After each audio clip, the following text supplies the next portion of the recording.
마라나타, 사랑하는 성도 여러분, 반갑습니다. 저는 초대교회 양수용 목사입니다. 한 주일 동안 잘 지내셨죠? 여기 제가 사는 로스앤젤레스에도 비가 예년에 비해서 많이 왔습니다. 그런데 1월이 빠르게 지나가고 있거든요. 이럴 때 새해 결심들 이런 것들 다시 한번 점검하시면서 믿음의 목표를 갖고 세상에서 날마다 승리하는 삶을 살았으면 좋겠습니다. 매일매일 이기는 것은 무엇인가? 그것은 그 자그마한 것들로부터 시작되더라고요. 내가 세상에 있는 끊지 못하는 것들, 주님 앞에 온전하지 못한 것들 끊고 주님 앞에 나의 옷깃을 여미고 바르게 초점을 맞추고 그래도 넘어지지만 다시 또 일어나서 주님을 바라보고 초점을 맞추고 다시 걸어가는 것. 우리가 세상을 살아가면서 늘 한 길로만 이기면서 살아갈 수는 없습니다. 때때로는 실패하고 넘어집니다. 저도 매일매일 넘어집니다. 그렇지만 감사한 것은 일어날 수 있었다는 것이 감사하죠. 그리고 다시 한번 주님을 부르고 불쌍히 여겨달라고 기도하면서 주님 앞에 한 걸음 한 걸음 나갈 수 있다는 것이 얼마나 감사한지 모릅니다. 그리고 놀라운 것은 주님께서 우리를 한 번도 너는 더럽다, 너는 나를 너무 오랫동안 실망시켰다, 외면하지 아니하시고 받아주신다는 사실이에요. 정말 놀랍죠. 우리 같은 연약한 자들을 주님께서는 어떻게 받아줄 수 있을까? 그것이 주님의 끝없는 사랑, 깊이, 높이 우리가 헤아릴 수 없는 것입니다. 매일매일 주님 앞에 정결함을 잃지 않으면서 화목함과 거룩함이 없이는 아무도 주를 보지 못하리라 라고 하시는 말씀처럼 늘 주님 앞에 겸손하게 우리 모두가 나갔으면 좋겠습니다. 저는 오늘 누가복음 14장에 있는 잔치에 초대받은 사람들에 대해서 말씀을 묵상하고 여러분들과 나누고자 합니다. 어떤 그 왕이 잔치에 사람들을 초대를 합니다. 그래서 초대장을 갖고 사람들에게 갑니다. 한 종을 보내죠. 그 종이 누굴까?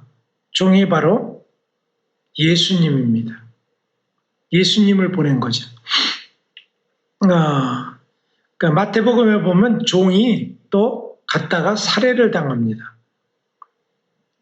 예수님이 이 땅에 우리를 하나님의 잔치 자리에 초대했는데 죽이죠. 죽이고 그것을 그 사람을 살해를 한 다음에 그 모든 것을 차지하려고 합니다. 이러한 상황이 있기 때문에 오늘 초대를 하러 오신 분은 예수님이시죠. 그런데 사람들이 거부를 합니다. 한 사람은 내가 밭을 샀다. 그래서 거부하고 두 번째 사람은 소를 5결이나 샀다라고 해서 거부를 합니다. 거절을 합니다. 세 번째 사람은 내가 장가 들었다. 장가 들었는데 어떻게 가겠냐. 부득이하게 못 가게 됐다. 이렇게 거절을 합니다. 세 사람 다 합당한 이유가 있죠. 여러분들 밭을 샀어요. 계약을 합니다. 그러면은 잔치에 응할 수 있겠습니까? 내 재산을 계약하고 살고 넓히는 것이 중요하지 잔치 자리에 가는 게 뭐가 그렇게 중요하겠습니까? 또 소를 샀어요. 한 마리도 아니고요. 5결이. 10마리죠. 큰 부자가 된 거죠. 아니 소를 10마리나 샀는데 뭐 간단하게 삽니까? 한가롭게 소 사는 거 소를 집에다 넣어놓고 가서 잔치 자리에서 흥청망청 할 수 있겠습니까? 소를 누가 가져가면 어떡합니까? 그죠? 그리고 세 번째 사람은 장가 들었는데 신혼이에요. 와이프 두고 잔치 자리에서 막 먹고 마시고 그렇게 시간을 낭비하고 집에 들어갈 신랑이 어디 있겠습니까? 신부랑이 있는 걸 더 좋아하겠죠. 신부랑 오손소손 신혼의 단꿈을 꾸고 대화도 하고 쓰다듬어 주기도 하고 맛있는 것도 같이 먹고 집안도 정리하고 라고 하는 것이 더 중요하지 않을까요? 저는 이것을 오늘날 주님께서 우리에게 주시는 말씀으로 봤습니다. 오늘날에 많은 사람들이 잔치를 초대를 하는데 거절을 하면은 어떻습니까? 만약에 잔치를 누가 초대를 했는데 초대장을 줬는데 거절을 하면 관계가 끊어지겠죠. 하나님과의 관계도 마찬가지입니다. 우리가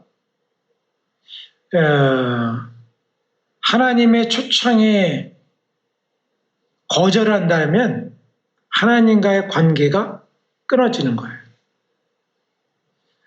아무 상관이 없는 관계가 되는 것입니다.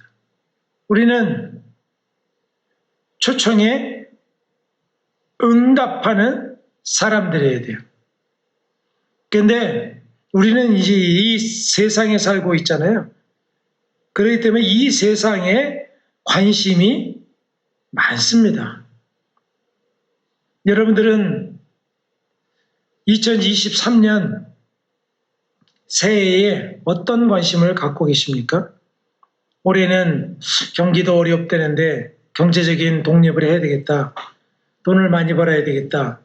어떤 것을 이루어야 되겠다. 취직을 해야 되겠다. 가족을 잘 돌봐야 되겠다. 이런 목표들을 세울 수도 있습니다. 사람들이 여러 가지 세상적인 계획을 세웁니다. 관심이 세상에 가 있는 경우가 많이 있습니다. 여러분들 경건은 그냥 저절로 되지 않습니다. 세상에 관심을 갖는 것은 그냥 저절로 자연스럽게 됩니다. 그런데 믿음의 훈련은요, 잘 되지 않습니다. 훈련을 해야 돼요. 경건 훈련, 말씀 읽는 것, 기도하는 것, 그리고 주님 앞에 나가는 것, 예배 드리는 것, 이런 것 쉽게 되지 않습니다. 훈련을 해야 돼요.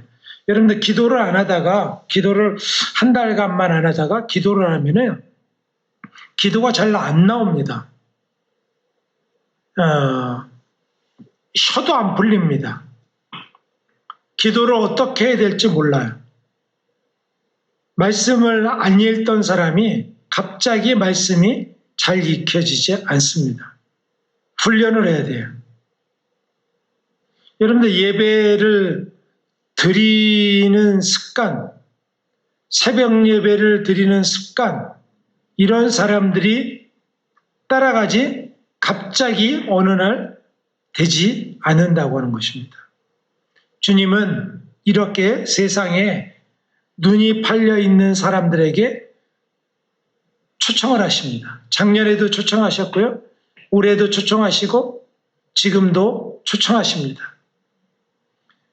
이방인도 초청하시고 유대인도 초청하시고, 그리고 그 초청한 사람들의 숫자가 찼을 때 주님이 오시는 것입니다. 주님의 사람들, 주님의 거룩한 신부들, 이런 사람들을 주님께서는 부르시고 계시는 것이죠. 잃어버린 양 한 마리를 찾아서 헤매시는 주님, 한 드라크마를 잃어버린 것을 찾으시는 주님, 한 영혼 한 영혼을 주님께서는 정말 간절하게 찾고 계십니다. 팬데믹이 끝나고 교회에 소속되어 있는 사람들이 30%다, 40%다, 이렇게 교회에 출석을 안 한다는 소식이 들려옵니다. 그들이 영혼이 없어진 것은 아닙니다. 어딘가에는 있습니다. 그런데 여러분들, 우리가 하면은 교회로 돌아오라.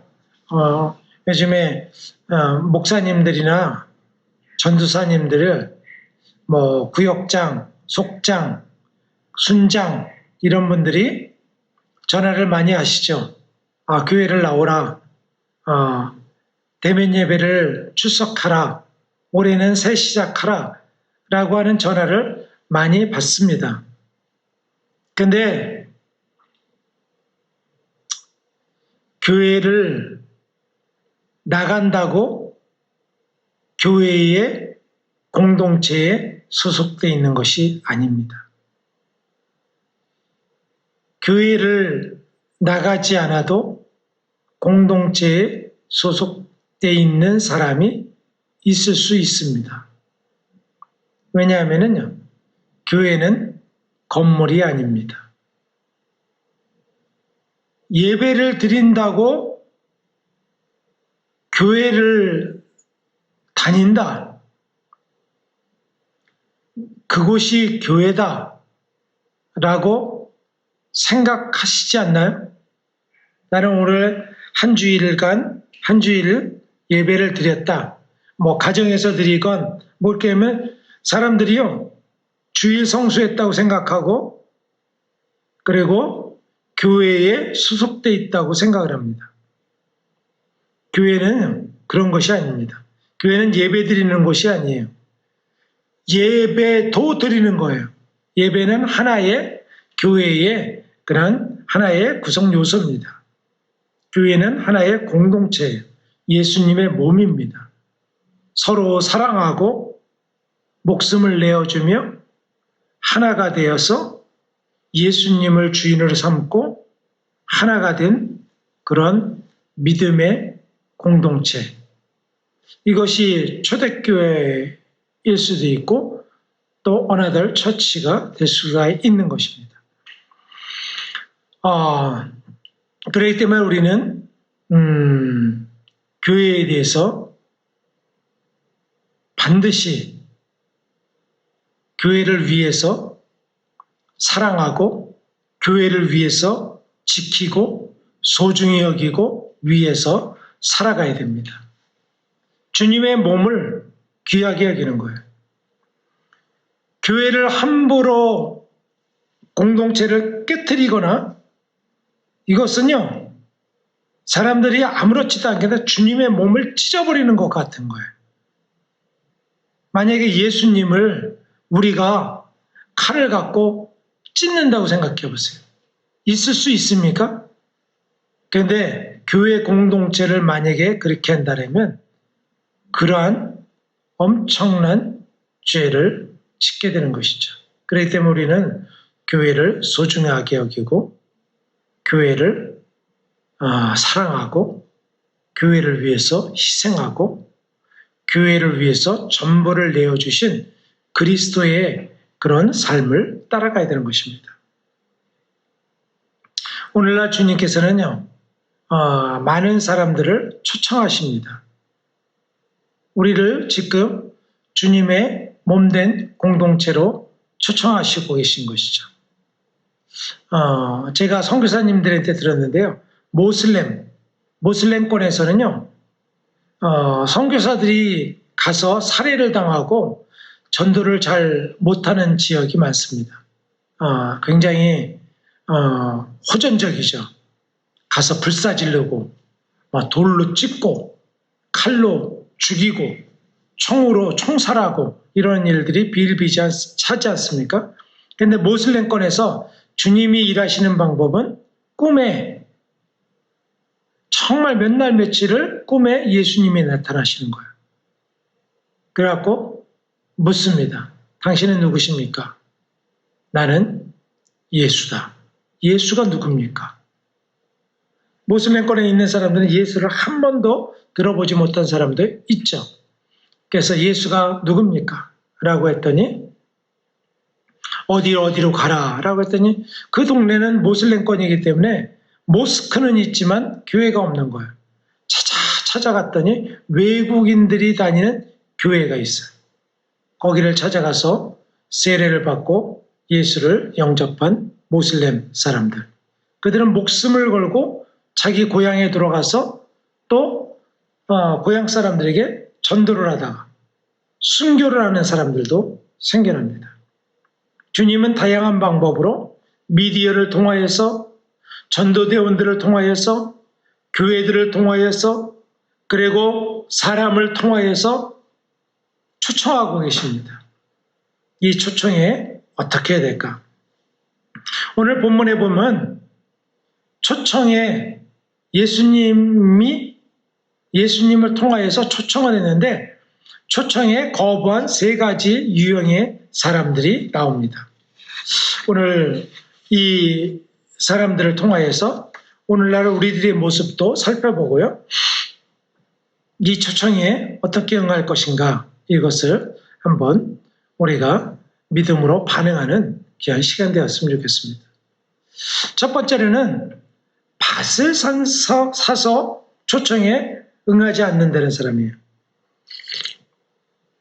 밭을 샀다. 누가복음 14장 18절에 이렇게 하죠. 다 일치하게 사양하여 한 사람은 이르되 나는 밭을 샀으며 아무래도 나가보아야 하겠으니 청컨대 나를 양해하도록 하라. 이해해 줬으면 좋겠다라고 하는 거죠. 밭을 샀다. 밭은 뭘까요? 예전이나 오늘날이나 마찬가지지만 땅은 재산 아닙니까? 오늘날도 땅을 많이 갖고 있다. 큰 재산가죠. 만약에 우리가 몇 에이커의 땅을 소유하고 있다면 지금도 큰 부자가 되는 거죠. 많은 사람들은 소유를 늘리는 데 관심이 있습니다. 예전이나 지금이나 소유를 얼마나 갖고 있는가에 관심이 있습니다. 어떤 사람들은요, 소유가 너무 없어서 가난한 사람들이 있고 어떤 사람들은 평생 쓰고도 남을 것이 있는데 소유를 계속 늘려가는 사람들이 있습니다. 우리가 살면서 경제 생활을 하고 소유를 갖는 것은 하나도 잘못된 것이 아닙니다. 그것이 있어야지 우리가 생활을 하죠. 그리고 돈을 버는 것, 비즈니스 하는 것, 이것은 하나님께서 그렇게 하라고 말씀하신 것입니다. 하나도 잘못된 것이 아닙니다. 어떤 사람들은 우리가 다 수도원에 들어가서 경제생활 하지 않고 돈도 안 벌고 직업도 안 갖고 라고 하는 것을 미덕이라고 얘기하는데 그렇지 않습니다. 우리가 세상에서 돈을 벌어야죠. 경제생활을 해야 됩니다. 재산도 늘려가야 됩니다. 존 웨슬리 목사님은 이렇게 얘기했습니다. 될 수 있는 대로 많이 벌어라. 될 수 있는 대로 많이 저축해라. 될 수 있는 대로 많이 나눠줘라. 라고 말했어요. 근데 많이 벌고 많이 세이빙하고 라고 하는 것들은 많이 합니다. 그런데 궁극적인 목적은 무엇이냐면은 많이 나눠주기 위해서 많이 벌고 많이 저축하는 거예요.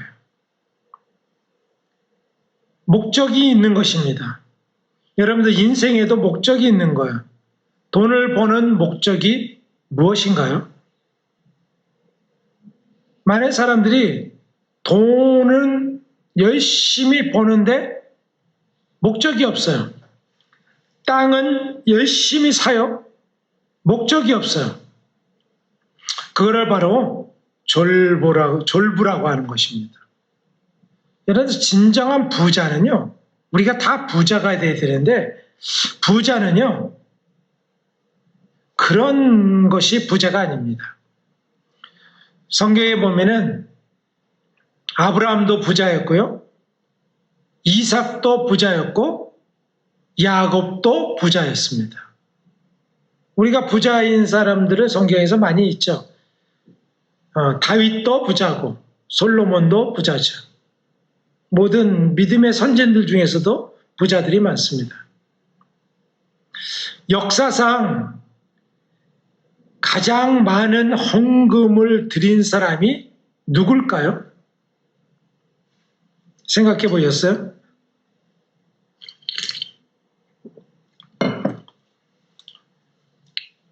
누가 헌금을 가장 많이 했을까요? 카네기? 아니면 누굽니까? 한국에도 황해도의 어떤 부자가 큰 헌금을 했다고 그런 글을 읽은 적이 있습니다. 역사상 가장 많은 헌금을 한 사람은 다윗입니다. 그게 성경에 기록되어 있어요.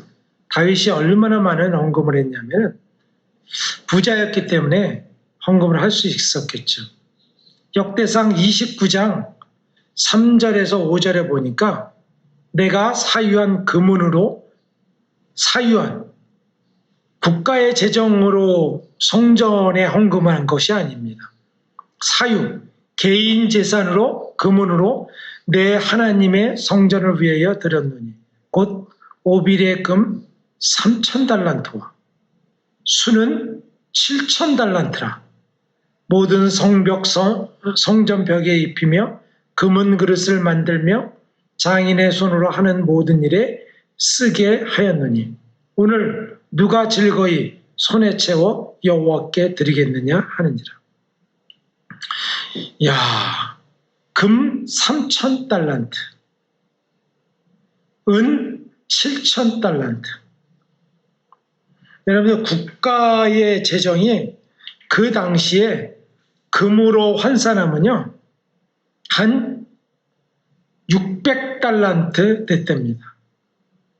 한 국가의 예산. 근데 3,000달란트. 한 나라의 몇 년치 총 수입을 다윗은 헌금을 한 거예요. 금 3,000달란트, 수는 7,000달란트. 다윗은요 부자였어요. 거부였습니다. 그런데 그 모으는 목적이 분명했어요. 하나님의 성전이었습니다. 하나님께 드리기 위해서 그가 드린 것입니다. 소유를 얻기 위해서 주님의 초대에 응할 수 없는 사람들은 미련한 자들이죠. 많은 사람들은 갈증과 허기를 갖고 있습니다. 그래서 더 얻으려고 하죠. 만약에 10억을 얻었다면 100억에 얻고 싶어 하죠. 100억을 얻었다면 만족합니까? 천억 대의 부자가 되고 싶죠. 천억 대의 부자는 몇 조의 부자가 되기를 원합니다. 우리가 채울 수 있는 이 한도는요, 없어요. 끊임이 없습니다. 영혼의 갈증은요, 아무리 채워도 채울 수가 없어요. 돈으로도 채울 수가 없습니다. 여러분들 돈을 많이 갖고 부자가 되면은 우리의 모든 것들이 됐다, 만족한다 라고 할까요? 그렇지 않습니다. 부자들이 더 갈증해요. 더 나갑니다. 제가 이민 초기에 왔을 때 어떤 집사님을 만났어요. 그 남편은 가끔 교회를 나오시는 분이었는데 리커 스토어를 했어요. 돈을 많이 벌었습니다. 그런데 50세가 넘어가자 병이 왔었어요. 간암이 걸려서요. 정말 빠른 시간 내에 암 진단 받은 후에 몇 개월이 안 돼서 돌아가셨습니다. 열심히 돈을 모았습니다. 집도 샀습니다. 아이들도 어느 정도 교육을 시켰습니다. 그런데 나중에 보니까 자기가 병들어서 죽게 된 것입니다. 이제 조금 살만한가? 라고 생각했더니 인생이 끝장나는 거예요. 그 인생이 얼마나 불쌍합니까? 여러분들이 갈증을 이것으로 저것으로 채우려고 노력하는 사람들이 많이 있을 것입니다. 그런데 그것을 세상의 것은요, 한 끼 식사와 같아요. 한 끼 식사를 잘 먹었어요. 그러면 어떻습니까? 조금 있다 또 배고픕니다. 또 먹어야 돼요. 그래서 우리가 한 끼 식사와 같은 그것을 위해서 우리가 채우면은 채워도 끝이 없습니다. 요한복음에 보면 사마리아 여인이 나오죠. 우물가에 있는 사마리아 여인에게 예수님이 다가가십니다. 그 여인은요, 무언가를 열심히 잡으려고 갈증을 채워보려고 했던 여인이에요. 아이러니하게도 예수님께서는 우물가에서 그 여인에게 갈증에 대해서 얘기합니다. 네가 남편이 6이 있었지만 채울 수가 없다. 세상에 어떤 종교적인 것들을 따라갔지만 채울 수가 없다. 채울 수 있는 유일한 길, 그것은 바로 자신이다. 예수님이다. 그 여인이 어떻습니까? 동네에서 뛰어들어가서 내가 메시아를 만났다 기뻐하며 그 모든 사람들에게 증거를 했습니다. 이것이 바로 믿음의 길입니다. 예수님을 만나면 갈증이 해결됩니다. 과거의 모든 것들을 잊습니다. 아픔을 잊어요. 기쁨이 샘솟듯합니다. 여러분들 세상에서 돈도 벌어봤고 열심히 달려가 봤잖아요. 지금도 열심히 달리시잖아요. 어떤 기쁨이 있으셨습니까? 어떤 만족이 있으셨습니까? 어떤 성취감을 느끼셨습니까? 그것이 우리를 영혼으로 인도하던가요? 많은 사람들은 인생이라는 신령한 집을 짓는데 툴이 있습니다. 툴이 뭐냐면은 도구예요. 돈은 우리가 집을 짓기 위한 도구에 불과해요. 근데 도구를 위해서 살아가는 사람들은 미련한 자들이죠. 집을 짓는데 망치를 사기 위해서 집을 짓습니까? 아니죠. 집을 짓기 위해서 망치가 필요한 거죠. 그런데 세상에 미련한 사람들은 툴을 위해서, 도구를 위해서 열심히 살아가는 사람이 있습니다. 도구는 좋은 도구를 모았습니다. 가졌습니다. 그러면 그것으로 무엇을 해야 되죠? 집을 지어야 됩니다. 신령한 집을 지어야 됩니다. 영원한 집을 지어야 돼요. 그 사람이 그 도구를 갖고 따라가고 이기고 끝까지 달려가는 사람입니다. 밭을 산 사람은 이걸 거부를 했어요. 여러분들 소유의 목적을 바로하면요, 주님의 초청에 응할 수가 있습니다. 거절하지 않습니다. 주님이 초청하실 때 다 버려두고 우리가 달려갈 수 있는 그런 사람들이 되어야 됩니다. 두 번째로는 거절한 사람 중에서 핑계를 댄 사람이 있는데 소를 사서 응할 수가 없다. 잔치 초청에 응할 수 없다라고 하는 사람들이에요. 누가복음 14장 19절에 또 한 사람은 이르되 나는 소 5겨리를 샀음에 시험하러 가니 청컨대 나를 양해하도록 하라 하고. 여러분들 소는 무엇을 뜻할까요? 소는 일하는 것이죠. 일해서 밭을 일구고 논을 일구고 돈을 벌어주는 것이죠. 오늘날에 말하면요, 직업이 소입니다. 소.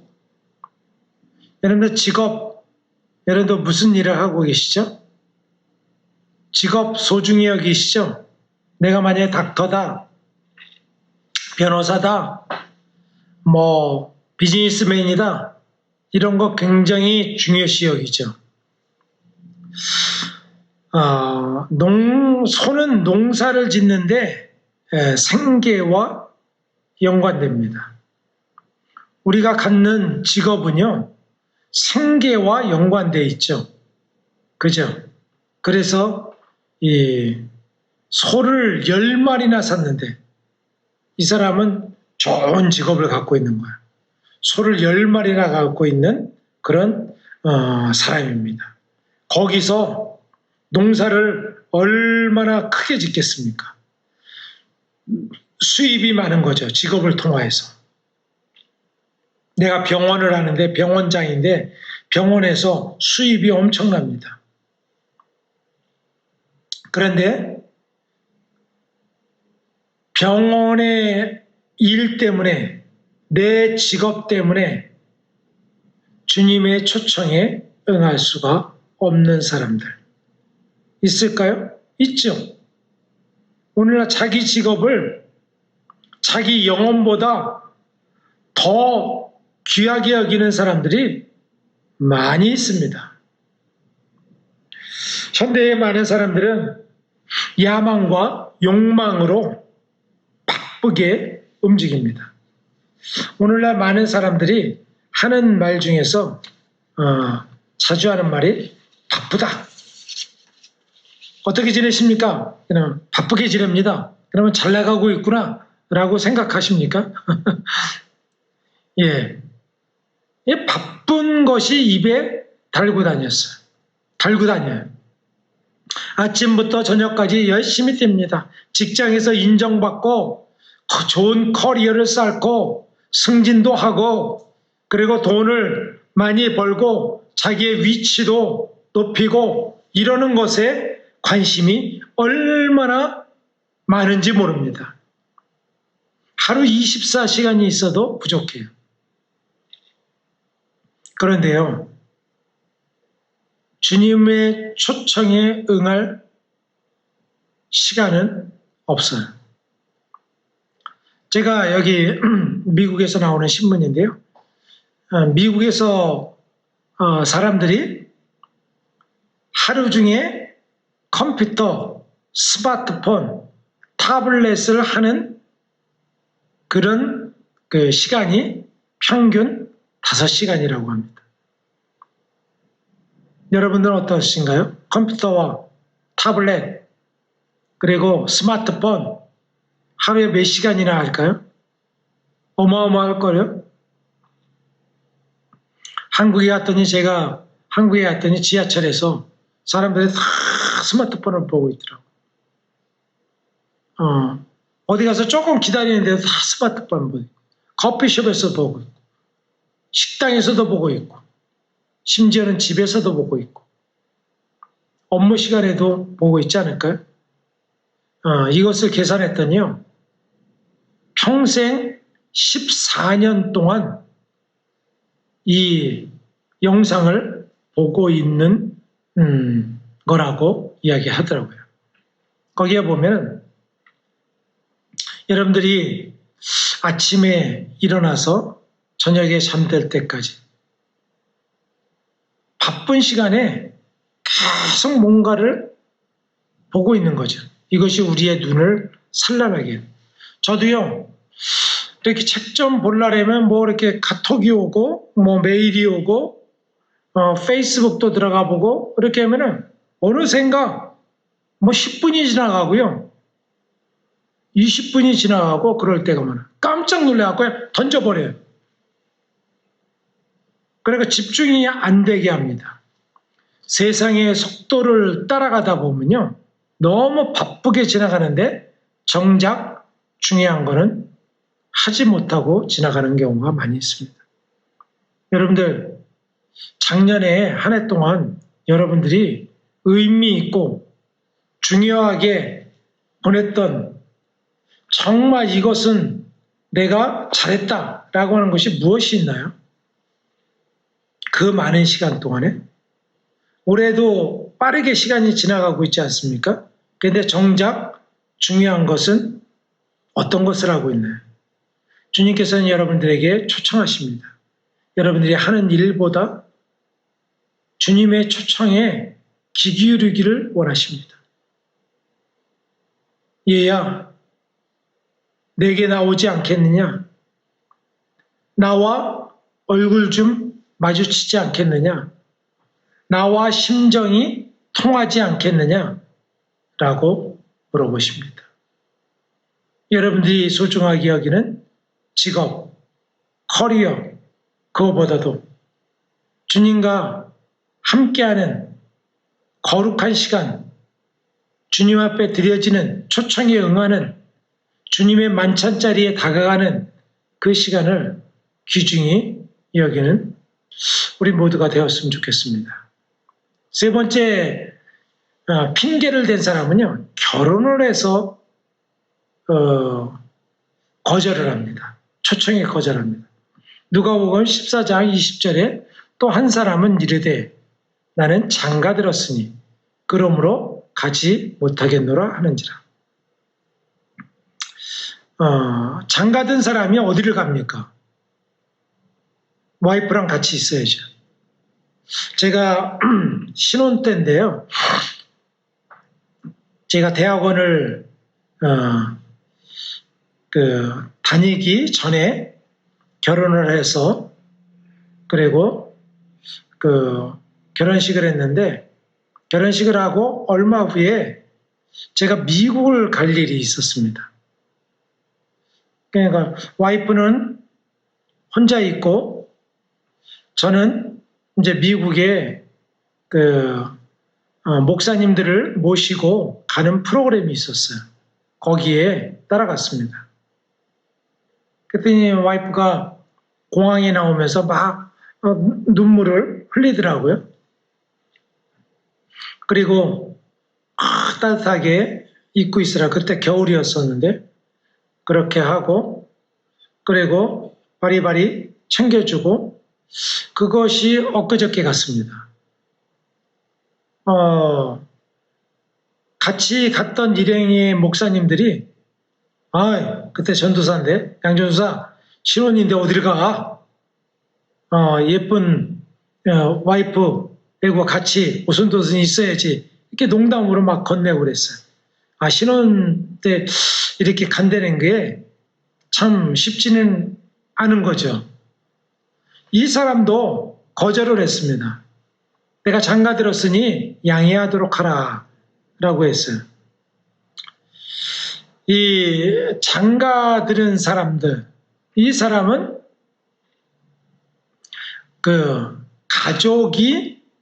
가족을 돌보고 가족과 함께 있고 가족을 위해서 사는 것, 이런 것이 더 중요하다라고 하는 사람들입니다. 우리는 현대에 갈수록 가족의 중요성이 더 커지지 않습니까? 가족을 위해서, 가족의 행복을 위해서 가족들을 돌보고 가족들을 사랑하고 가족들을 위해서 살아가는 것들은 너무나도 중요한 것입니다. 주님께서도 그것을 하라고 말씀하셨습니다. 그런데 가족의 필요, 가족에 대한 애정, 가족의 행복, 이것이 삶의 목표가 되어서는 안 됩니다. 그러한 목적을 위해서, 가족을 위해서 살아가는 사람들이 이 땅에 너무나도 많이 있습니다. 삶의 목표가 가족이에요. 남편의 행복, 아이들의 행복, 부인의 행복, 가족의 행복이 인생의 목적입니다.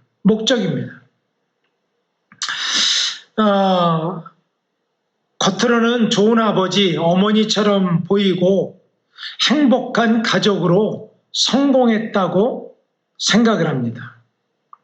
가족이 우리 인생의 전부가 될까요? 주님은 뭐라고 말씀하실까요? 마태복음 12장 48절에서 50절에는 이렇게 말씀하십니다.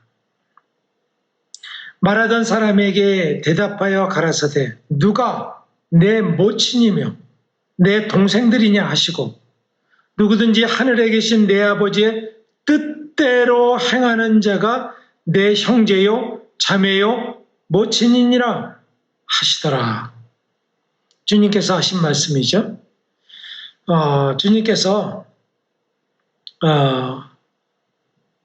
가족을 위해서 살아가는 것이 전부가 되어서는 안 된다. 일부가 되어야 된다라고 하는 것을 말씀하시는 것이죠. 우리의 목표는 그것에 있는 것이 아닙니다. 여러분들 내가 신앙생활 잘하고 행복하면은 다른 사람도 구원받습니까? 어머니도 구원받고 동생도 구원받고 자녀가 구원받습니까? 아니에요. 신앙은 각자입니다. 내 신앙 따로 있고요. 남편 신앙 따로 있어요. 자녀 신앙 따로 있어요. 남녀 간의 사랑은요. 하나님이 주신 선물 가운데 하나입니다. 하지만 가장 큰 선물은 아니에요. 오직 하나님과의 관계만이 영원히 우리의 갈증을 채울 수 있고요. 영원한 것을 가져다 줍니다. 게리 토마스라고 하는 사람은요. 연애학교에서 연애는 모래시계와 같다라고 했어요. 모래시계를 뒤집어 놓으면 어떻게 됩니까? 모래가 다 빠지죠. 배러리가 떨어지는 것처럼 빠지죠. 다시 하면 또 빠지죠. 스탑된다는 것입니다. 많은 사람들이 오늘날 가족을 위해서 살아가는 것을 전부로 여기고 있습니다. 가족 때문에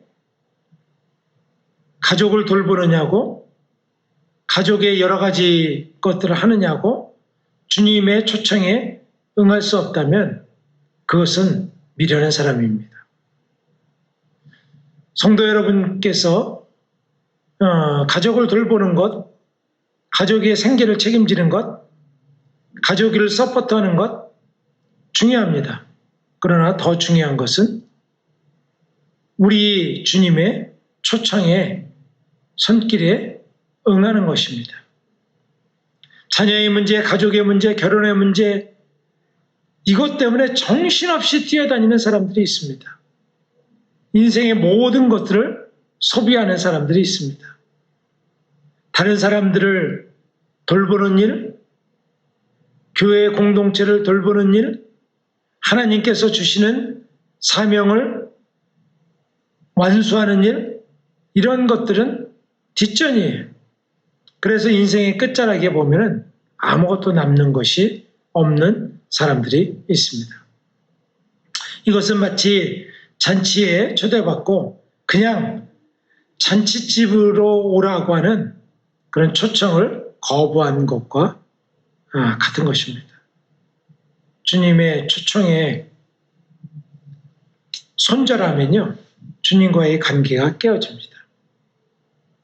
우리가 연약해도 주님의 초청에 응한다면 주님의 사람이 되고요, 한 걸음 한 걸음 그 잔치 자리에 가까이 가는 것입니다. 그리고 예수님이 우리를 그 초청하시러 오셨잖아요. 그 예수님의 초청에 응하는 저와 여러분이 될 때 우리는 소유와 직업과 가족을 넘어서서 주님의 영원한 천국의 잔치자리에 참여할 수가 있는 것입니다. 저희 모두가 우리 초대교회 성도들뿐만 아니라 이 땅에 있는 모든 성도들이 주님의 잔치자리에 다 응하고 그리고 그 잔치자리에서 정말 영광된 주님을 다 배웠으면 좋겠습니다. 기도하시겠습니다. 아버지 하나님, 감사합니다. 오늘 주님의 잔치에 응하였다가 받았다가 거절한 세 사람의 핑계를 들어봤습니다. 이 사람들이 자기의 재산과 자기의 직업과 가족 때문에 주님을 외면하는 어리석은 자리에 섰던 그런 사람들의 잘못을 반복하지 않도록 주님 도와주시고 올 한해도 주님께서 우리들에게 올라오라, 함께 하자, 내 손을 잡으라 이 초청에 응할 때에 반드시 응답하는 우리 모두가 될 수 있도록 주님께서 인도하여 주시옵소서. 우리의 모든 성도들 바쁜 세상을 살아가고 있습니다. 그때에 정신을 차리고 주님을 바라보며 주님의 손을 붙잡고 주님의 잔치자리에서 만나 뵙는 모든 성도들 되게 하여 주시옵소서. 주님, 사랑하는 성도들을 축복합니다. 저들의 미래를 열어주시옵소서. 저들의 믿음의 문을 열어주시옵소서. 인생의 문을 열어주시옵소서. 거룩한 길을 담대히 걸어갈 수 있도록 축복 내리어 주시옵소서. 감사드리오며 예수님 이름으로 기도했습니다. 아멘. 사랑하는 성도 여러분, 한 주 동안 또 승리하십시오. 주님의 초청에 응하며 믿음의 길을 반드시 담대하게 걸어가는 여러분들과 제가 되었으면 좋겠습니다. 마라나타, 승리하십시오.